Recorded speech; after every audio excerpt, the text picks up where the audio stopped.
Powered by the Montana Television Network. This is the 10 o'clock news on Q2, Montana's news leader.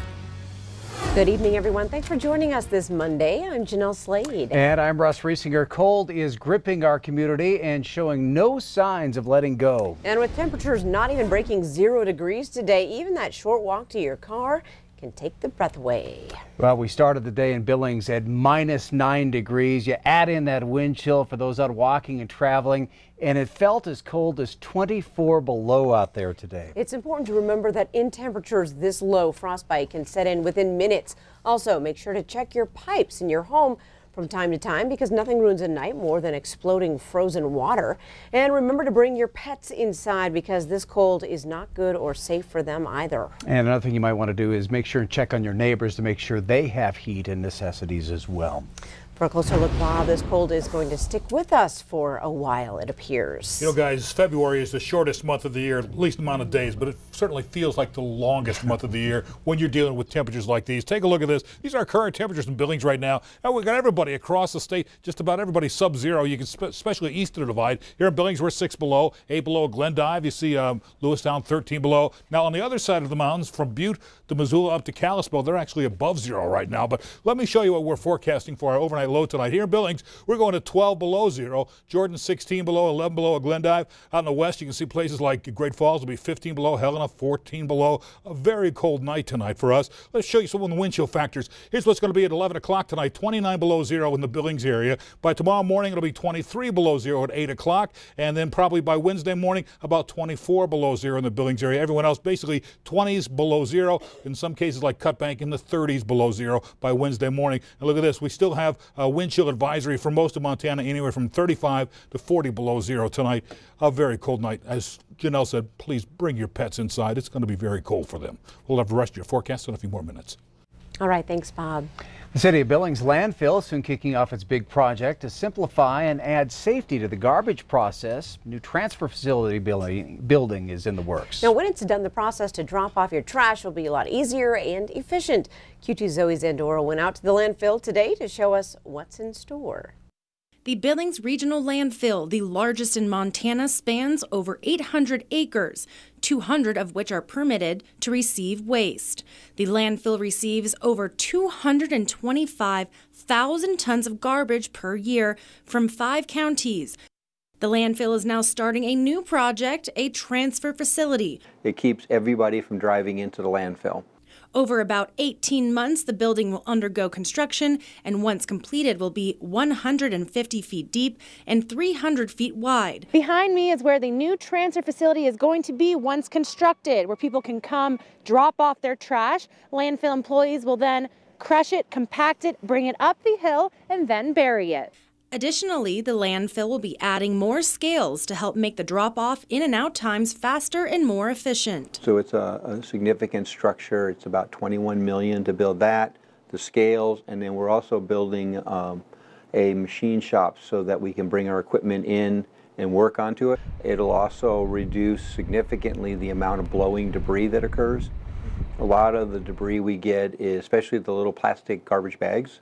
When the trucks start to dump, if people don't have them in trash bags, it blows all over the place. It creates quite a mess and a lot of work for us to clean up. Mumford also says the landfill wants to get more involved with recycling. A lot of good construction materials are brought to the landfill, and if we can separate them out, then the public, but also groups like Habitat for Humanities can get that material and help build houses less expensively. Construction is set to start for the transfer facility in the next couple of months. In Billings, Zoe Zandora, MTN News. And after years of planning, Mumford says the landfill has completed an expansion of the landfill itself by working with the state to permit about 368 acres of land on the south side of Hillcrest Road. That was land that the landfill already owns. In a brief but promising Facebook post, Guido's Pizza announced its return to Billings. Although the exact location isn't revealed, the post says it plans to reopen the business downtown. The pizzeria near Pug Mahone's shut down suddenly last month after Pug's longtime owner, Bill McIntyre, died suddenly. An exact open date for Guido's hasn't been announced. An administrator of the Facebook page said Guido's wanted to wait until an official signed lease was in hand to announce more details. An administrator also said another restaurant was in the works and is slated to be open by midweek. Now, this location, a Mexican restaurant, will be at Peppers on the Billings West End. It was referred to as Montana Mesa at Peppers. In other news tonight, Shopko's pharmacy customers greeted with an abrupt message today here in Billings. A sign on the door stated the Shopko pharmacy is closing and prescriptions can be picked up at a nearby Walgreens. Now, Shopko employees confirmed the pharmacy is shutting down and will not reopen. As part of the Chapter 11 process, a Shopko spokesperson says the company is exiting the pharmacy business. We called the pharmacy phone line where a voicemail told customers to head to the Walgreens at 1330 Grand Avenue. Shopko has closed hundreds of stores, some even in Montana. The spokesperson tells Q2 the company has no intention of closing the Billings Shopko store.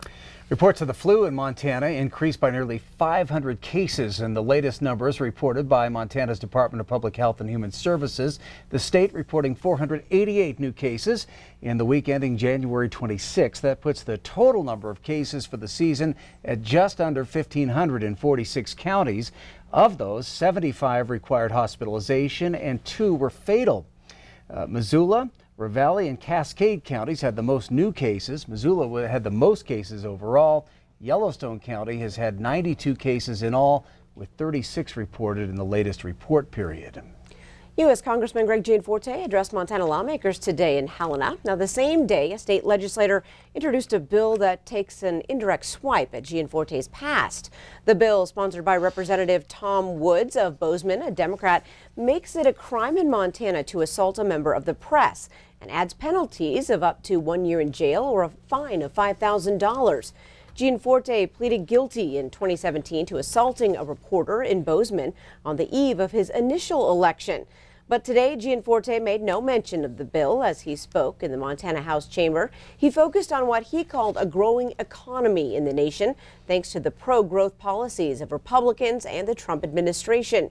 Gianforte, who is mentioned as a possible candidate for governor in 2020, said Montana should take a page from the same pro-growth playbook and keep taxes low and regulations minimal. Government does not create prosperity. The private sector does. Government should and must create an environment where businesses can grow and thrive. We must continue working to get government out of the way so that all Montanans and Americans can prosper again. Gianforte also said he plans to focus this Congress on improving rural broadband access in Montana. The Pentagon is sending more than 3,000 active duty U.S. soldiers to the southern border as the president continues to threaten a national emergency to get his border wall. But a new CBS YouGov poll shows a majority of Americans are not on board with the national emergency declaration. Nicole Killian has more from the White House. 3,750 U.S. troops are headed to the southern border. They will be installing wire barriers between ports of entry and providing support to Customs and Border Protection. This comes as President Donald Trump continues to make his case for stronger border security. We're going to have a strong border, and the only way you have a strong border is you need a physical barrier, you need a wall. In an interview with CBS Face the Nation moderator Margaret Brennan, the president would not rule out another government shutdown or a national emergency declaration to get wall funding. Would you shut down the government again? Well, we're going to have to see what happens on February 15th. And you're not taking it off the table? Well, I don't take anything off the table. I don't like to take things off the table. It's that alternative. It's national emergency. A new CBS News YouGov poll shows that a majority of Americans do not want the president to declare a national emergency in order to build a southern border wall. 66% of Americans are against it. Even Senate Republicans are unsure how a national emergency declaration would turn out. Do you think there are enough votes in the Senate to approve of President Trump's national emergency declaration? Well, we'll have to see what would happen. That would all probably play out in court some way, but the preferable way is through the appropriation process. Ahead of his State of the Union address Tuesday night, the president told reporters he would make a decision on declaring a national emergency soon. Nicole Killian, CBS News, the White House. And tomorrow night we will be airing the State of the Union address right here on Q2. Starts at 7 p.m. It'll be followed by a Democratic response. We'll also have a full recap for you at 10 o'clock, including reaction from our congressional leaders. Coming up on tonight's 10 o'clock news, it's a long-awaited diagnosis, and now one Billings woman is learning to function again after nearly losing everything. Plus, Bozeman is growing. Find out what the city has done to earn the Micropolis title. And in sports tonight, Scott delivers your latest edition of Game Changers with a surprise at number 1. You're watching MTN News with Jeanelle Slade and Russ Riesinger. Storm Tracker weather with Bob McGuire. And sports with Scott Breen. This is the 10 o'clock news on Q2, Montana's news leader.